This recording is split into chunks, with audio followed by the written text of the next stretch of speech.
this talk is about GVM through the Environment Manager. Can I just see who's using it? Good, most people. So this is basically a reboot of a talk I've done before, but much has changed in GVM land. So I decided to do a talk again this year, just introducing all the new things that have happened over the past year, and also new things that are coming. So let's get right into it. Quick word about myself. I suppose I'm a JVM polyglot enthusiast these days. I try working in different languages and enjoy mixing and matching and using the best of all languages. I'm currently working in the UK, in London, for a consultancy called Equal Experts, and I'm currently on a project at HMRC, which is the British Tax Office. We're busy re-implementing their whole web platform with nice new modern technologies. We're doing microservices. At the moment we're using Scala with Play Framework and a lot of other cool technologies, so I'm having a lot of fun there. And in my spare time I'm very involved with the Groovy community, and I'm the creator of GVM. So you can catch me blogging at wiredforcode.com, and on Twitter I'm markcoder. Right, so quick bird's eye view of what we're going to be covering in this talk. By the way, can everybody see this? Is this clear enough? Good. Yeah? Okay. So we're going to be looking at basically the problem domain that we try to solve with GVM, and then look at how GVM solves that problem. We're going to be looking at two aspects of GVM: the client support, which is the part that most people interface with every day when they're using GVM, and we're going to be looking at vendor support, which is the new side that's been introduced. Then we're going to be looking at future developments, all the new exciting things that are coming our way, and you can just look at the slide deck if you want to follow along on your own machine or whatever. It's just bit.ly GVM Talk 2015. Okay, so it all started with an itch. It started with pain. I was working on a big Rails project where we actually had several services that we were using, and some of those services were running different versions of Rails. So switching between projects, I constantly had to switch between different versions of Rails. So I just started thinking to myself, there's got to be a better way of doing this. So it always started with I had to go and poke around on some website and find a zip file to download. If it was Grails, I'd have to go to the Grails website, download the version I wanted. Then I had to go and extract it somewhere in some location on my machine. And then I had to go and point my home variable at this SDK. I think we've all been through this. Then I had to add that to my path. And if I wanted to switch between multiple versions of Grails, like we were doing plugins as well, and we needed to make sure that everything was compatible and still working, then I had like this script that changed symlinks to the home, and it was quite messy. It worked, but I just started thinking to myself, there has to be a better way of doing this, because it's a mundane task. I also realized everybody was going through the same pain. And not just in the Groovy community, but all over. Everybody's using SDKs, and nobody's actually really addressed this thing. So that's when I decided to scratch the itch. So I thought it would be really nice to build an SDK manager. So in my mind, what it had to do was I'd have to be able to install multiple candidates. And if I'm saying candidate, I'm talking about a candidate would be like something like Groovy or Rails or whatever SDK it is that you're trying to install in your machine.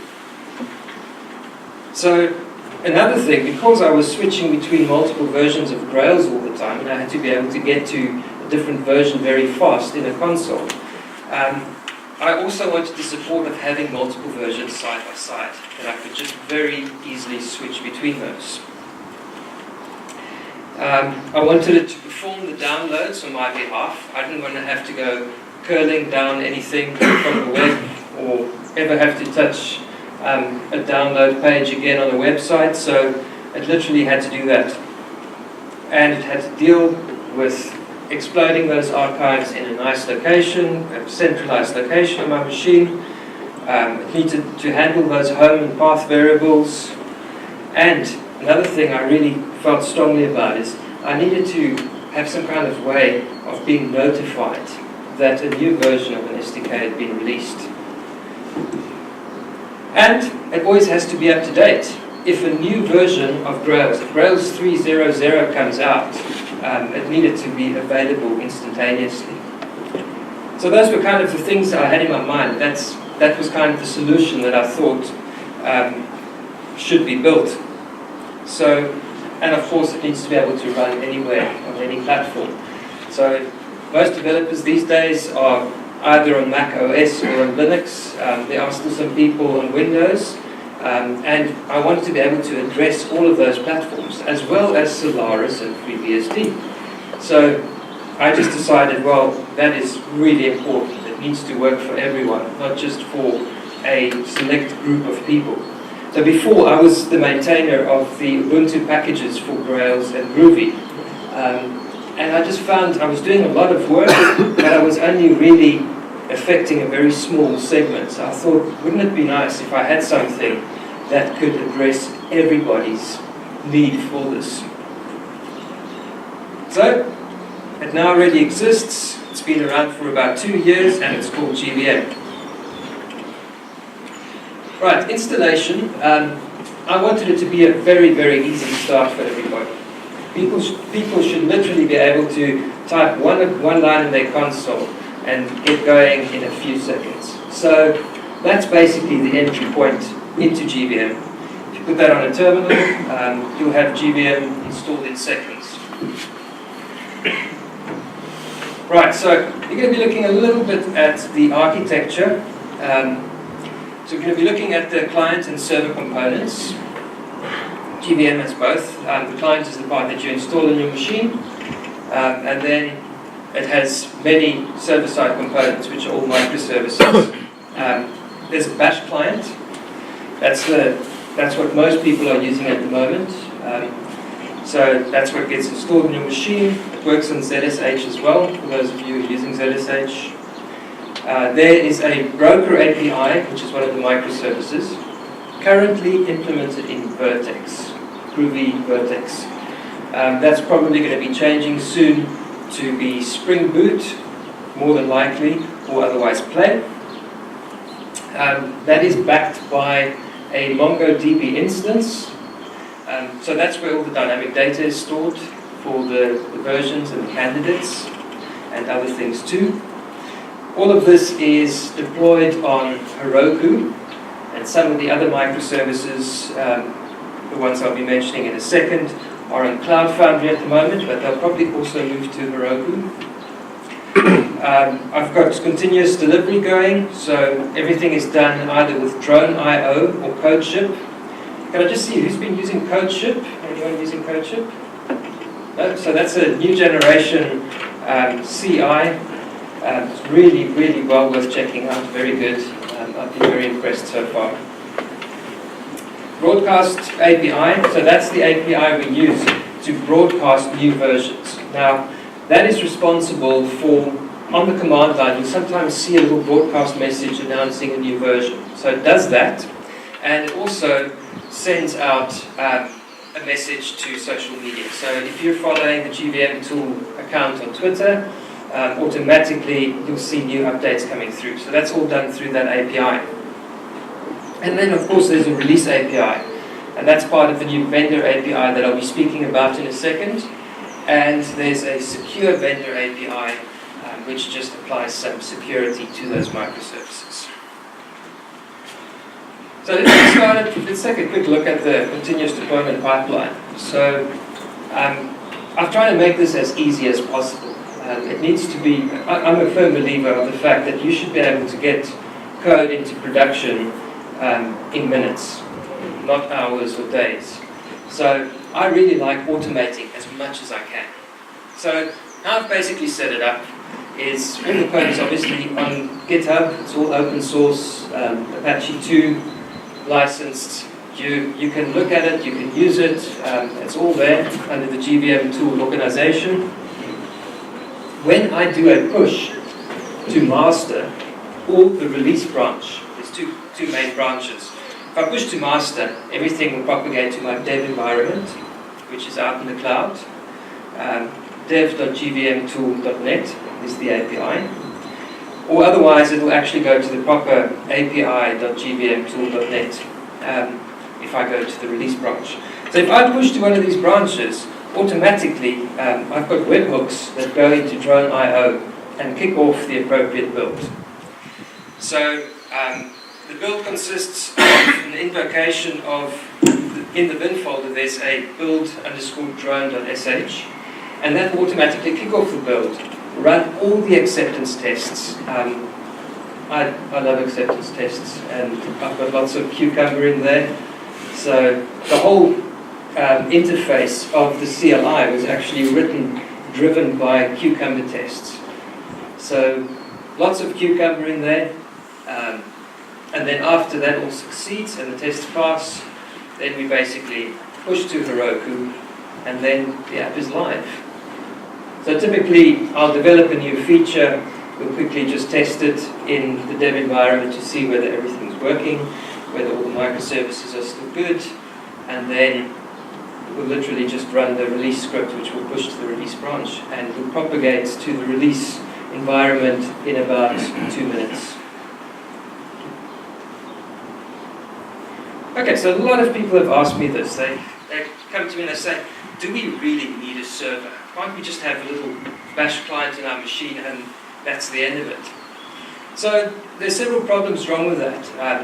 The fact that we're dealing here with very dynamic data and data that needs to be up to date all the time, you can't really do that. You need a centralized point to contact, to find out about new versions, to get broadcast messages, and so forth. So this is why I decided it's very important to have a server to speak to. A very lightweight little REST API that we can call. At this point it doesn't even speak JSON, it just literally speaks CSV. And the Bash client can very easily work with that and just deal with it. The new API that's being built will be able to do all formats because we're going to be using a bit of a richer framework. So you'll be able to choose based on the headers that you passed in, whether the content type is going to be JSON or XML, heaven forbid, or just CSV, just to support backward compatibility. And yeah, so that's the broker API. It's backed by Mongo. So in Mongo, we've got several collections. We've got a candidates collection. So if a new candidate gets added to GVM, I'll just literally enter one line into that collection. The versions collection is a little bit bigger. That contains versions, all the multiple versions available for a single candidate. The broadcast collection just holds all the broadcast messages. Vendors are all the people that are actually pushing their own releases, as we'll speak about in a minute. And of course we've got an audit collection. So we're just picking up very lightweight statistics all the time about installations of all the candidates as well as GVM itself. So we can just kind of keep track of how many installations we've actually had through the system. So that's actually quite an interesting thing. So periodically I check to see how many installations we have of GVM itself. At the moment we're standing at about 115,000 in 2 years. So I'm very happy with that. It's way beyond my expectation of what this would ever be. And it's still growing every day. People seem to be using it and enjoying it. So I'm pretty happy about that. So how do you monetize it? Don't. It's free fall. So Bash client Right, so people ask me, why bash? And I get bashed about this all the time. People think I should do it in Groovy, or I even had somebody on the forums the other day saying, why don't we just rewrite this whole thing in Python? And it's a nice idea, but for me, it's not the right tool for the job. So for me, it's vital that this thing remains extremely lightweight. You shouldn't have to install anything on your machine to get this running.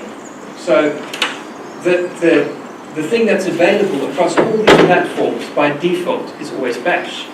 So it makes sense using the right tool for the job. It's not always pretty writing things in bash. It would be a lot nicer if we'd done it in Groovy from a developer's point of view. But this is not about the developer's point of view. This is about all of you in this room and people all over the world who actually have to use this tool on a day-by-day basis. What's going to serve their purposes most and what's going to make their life easiest. So that's why I chose bash. So the benefit it gives over a JVM language is super fast startup time, because I mean it's literally interpreted.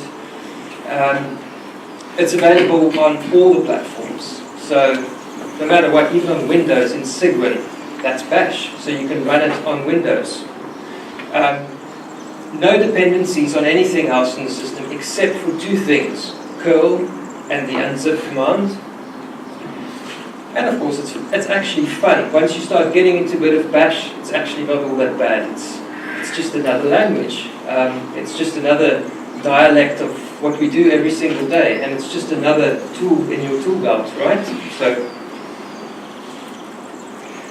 So when you run that initial command, when you're curling down that install, you do curl -s get gvmtool.net and you're piping it through bash. The API streams back to you a bash script, which is an install.sh, and you pipe that through bash, so you're effectively saying bash install.sh. Now, if you want to look at the source code, just leave out the bash, and you can actually go and take a look at what it's doing if you don't trust what I've coded there. But it is going to do some work on your machine. It's going to create some directories in your home folder and so forth. So it's worth just looking at it. So it invokes that. It does a quick sanity check on your environment. It checks to see whether you've got the dependencies there. Do you have curl? Do you have unzip? At this stage, it checks whether you have a Java home set up, and if you don't, it actually sets that up for you. It tries to infer where your Java lives. And it does that for all platforms. So that's basically the groundwork. And then once it knows that it's got everything to carry on with the installation, it actually goes and downloads a little zip binary that contains all the source scripts that are actually going to be installed in your machine. It then proceeds, it unpacks all of that into a nice little same folder structure. It'll create a .gvm folder in your home directory. If you haven't seen it already, it's there. And it just unpacks all the SH scripts into there. And then the last thing it does is it prompts you to source .gvm then GVM init.sh. So that's the bootstrap script. And also, it adds a little line. It's not in that diagram, but it actually adds a line to your bash or ZSH profile that sources that script by default. So if you open a new terminal, it'll automatically source that script. So there you go. Source the script, invokes GVM init.sh. Then, so that's the little snippet it adds. It needs to be right at the bottom of your bash script, your bash profile. What that does in turn is it goes and looks at the source folder under your .gvm folder, and it starts sourcing all the files that are in there. So there's a whole bunch of them in there. For every command, roughly, there'll be one SH file. Now, I think this surprises a lot of people, but they're actually not normal SH scripts. They're actually defined functions. So GVM is completely functional. Everything is just defined as a function that gets sourced into a bash terminal, and those functions are then later used by the GVM command. You can see there's a bit of a a funny convention going on there. Double underscore GVM tool underscore and then the name of the command. So for every command that we have, whether it's install or self-update or set or default or use, whatever, they'll always just be placed inside there. And further, it's just basically a function that contains some bash code. The main GVM function, so that's the one, when you type GVM install Grails, for instance, the main GVM function goes and it actually invokes one of those GVM scripts or functions that we sourced earlier. So there you go, passing through all the parameters. So it's functions. There's absolutely no shell script that gets invoked at all. But this all happens when you open your terminal, everything gets sourced, and from there on it's just snappy. You just get all those functions for free and they're there. Any questions at this point? No? Quite clear? Right, for the hardcore Windows users using PowerShell, there's a PoshGVM. So this was developed by somebody called Florian Freudenberg. It's available on GitHub. It's pretty easy to install on Windows for those of you who want a native Windows alternative. And it completely mimics what our Bash client does as well. And it's got tests and everything. It's really impressive. So if you're using Windows, I'd encourage you to check that out. Then we've also got a Java SDK. So for people who potentially want to develop third-party extensions, like maybe an extension for IntelliJ or Eclipse or something, where you can install SDKs, we basically have this over here. There's a snippet of Groovy code. You literally just bring the jar dependency, it's on bin tray, into your application, and then you can literally use that API. You instantiate the client, and you can just start calling all these methods and get back information from the API, which is pretty handy, I think. So, right, so that was written by Noam Tenner. He's done a really good job with that. Also, once again, lots of tests, which kind of gives me confidence. So, right, so that's all about the client. That's kind of the stuff that everybody knows and everybody interacts with every single day.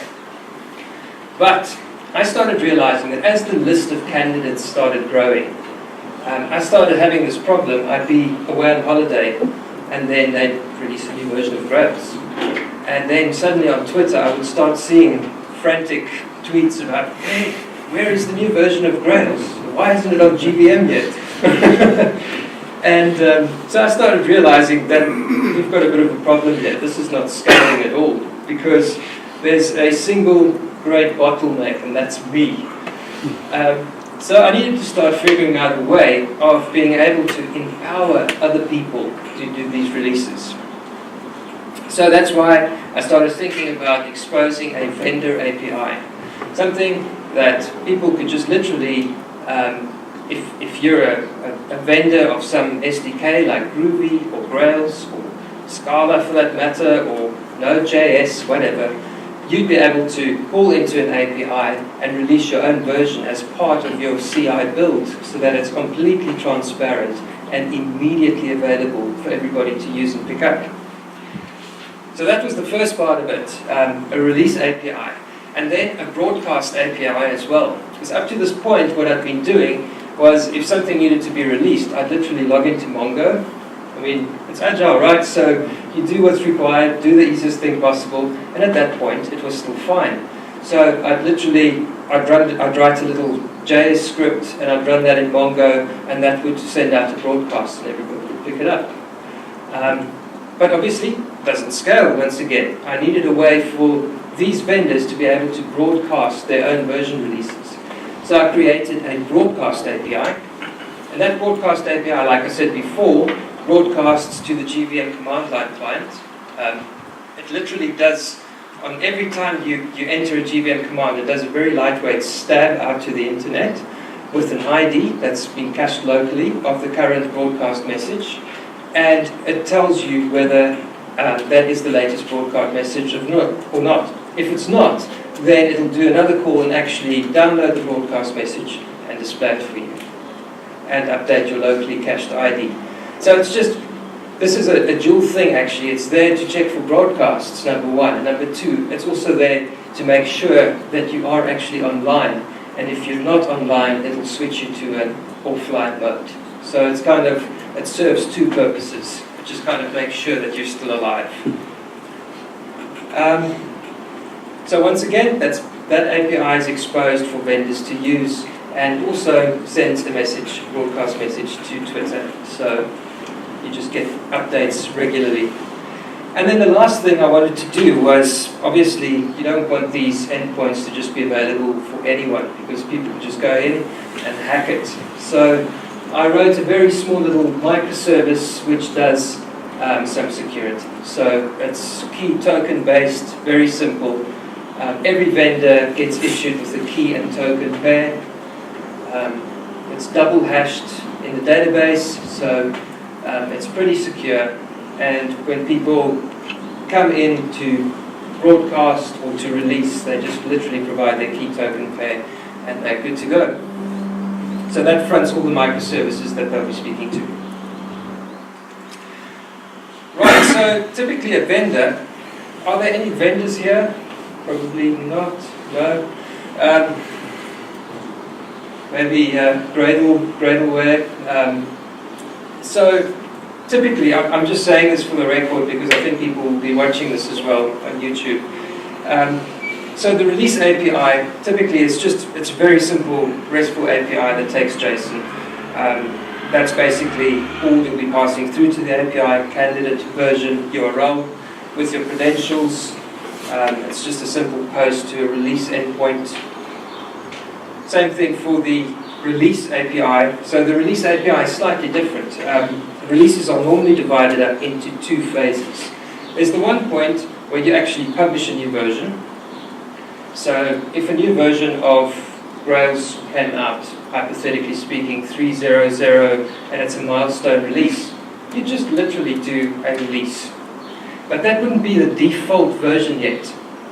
In order to turn that into a major release, the thing that everybody's going to download when they say GVM install Rails, in order to do that, you actually need to make it the default. So that's a second call they need to make in order to do that.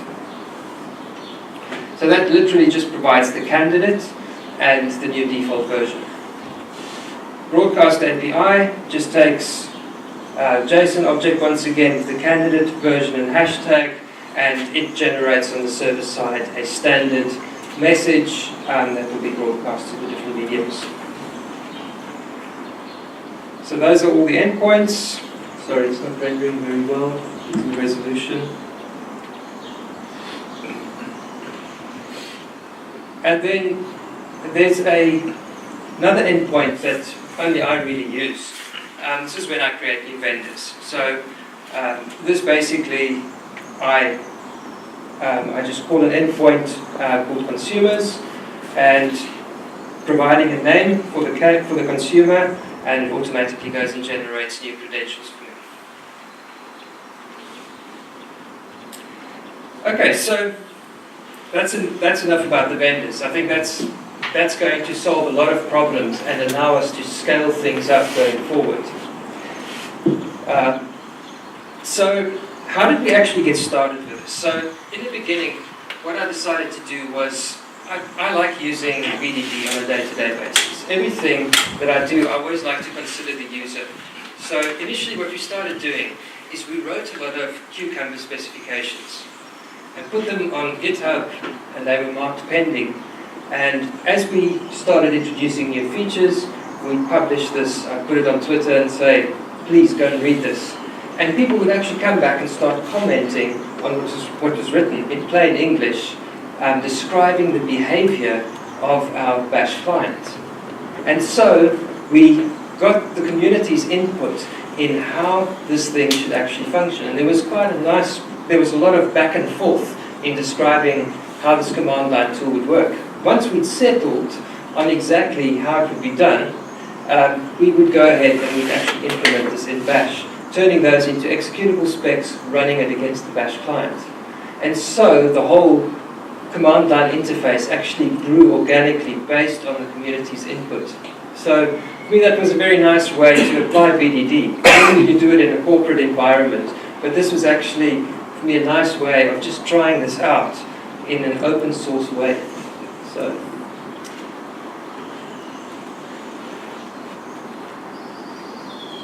right, so what's next on the GVM radar?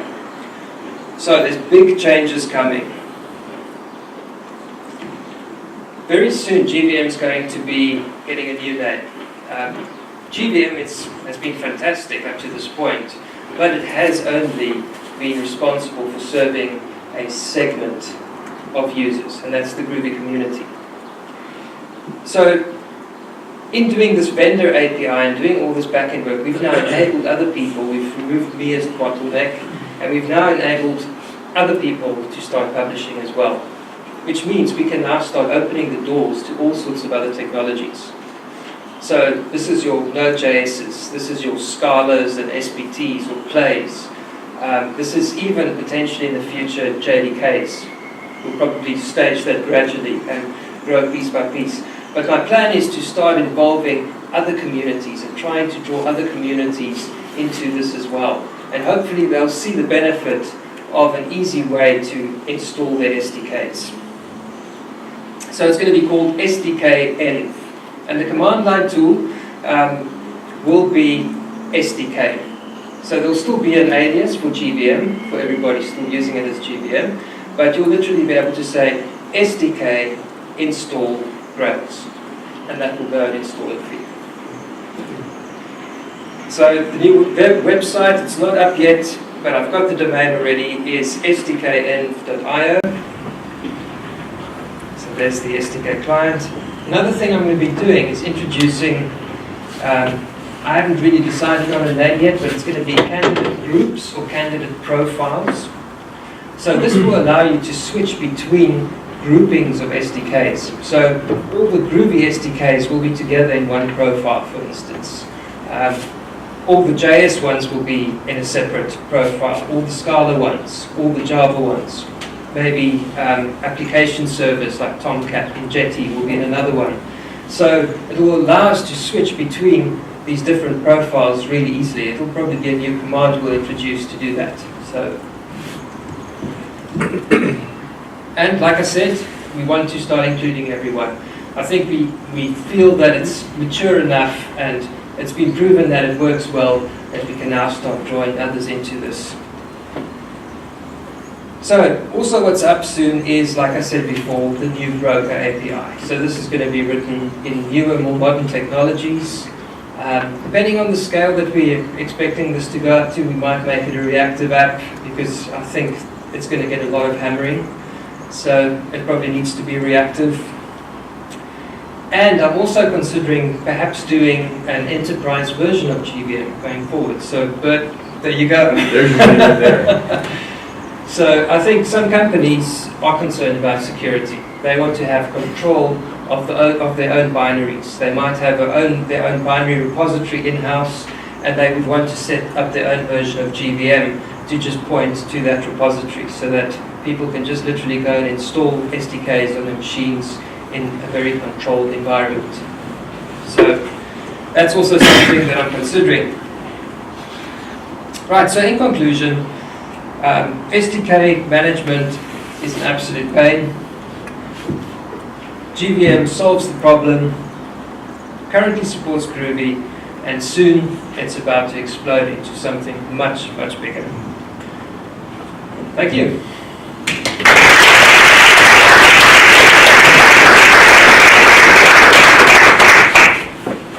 Any questions?